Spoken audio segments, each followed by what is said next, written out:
ডোমজুর বিধানসভার যে তৃণমূল কংগ্রেস প্রার্থী তাপস মাইতি দেখতে পাচ্ছি আজকে ওনার নমিনেশন এবং তিনি কর্মী সমর্থকদের নিয়ে একটি শোভাযাত্রা বর্ণাঢ্য শোভাযাত্রা করলেন এবং এই শোভাযাত্রার মধ্যে বহু কর্মী সমর্থকরা অংশগ্রহণ নিয়েছিলেন।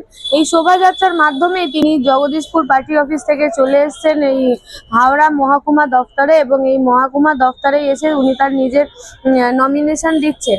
এই মুহূর্তে রয়েছি হাওড়া মহকুমা দফতরে এবং দেখতে পাচ্ছি ডোমজুর বিধানসভার তৃণমূল প্রার্থী তাপস মাইতি তিনি নমিনেশনে সই করলেন এবং সই করার পর যেটা দেখতে পাচ্ছি তিনি তার কর্মী সমর্থকদের সাথে কথা বলছেন এবং জানাচ্ছেন যে কালকে থেকে আরো জোর কদমে চলবে ওনার এই প্রচার ভোটের আগে পর্যন্ত। কি বলবেন? না, এ তো নির্বাচনী প্রক্রিয়ার একটা অংশ নমিনেশন। ডোমজুড়ে মানুষ সিদ্ধান্ত নিয়েছে, ডোমজুড়ে মানুষ ইতিহাস তৈরি করবে তৃণমূল কংগ্রেসকে লক্ষাধিক ভোটে জিতিয়ে।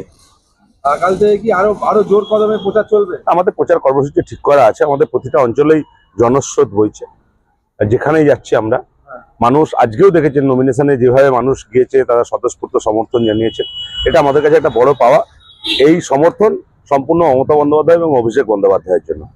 আজকে দেখলাম যখন তৃণমূলের আপনারা যাচ্ছিলেন ওই সময় পুলিশ প্রশাসন আপনাদের আটকে দেওয়া হয়েছিল, নির্বাচন কমিশনের যে নির্দেশ ছিল যে 5 জনের বেশি যাওয়া যাবে না।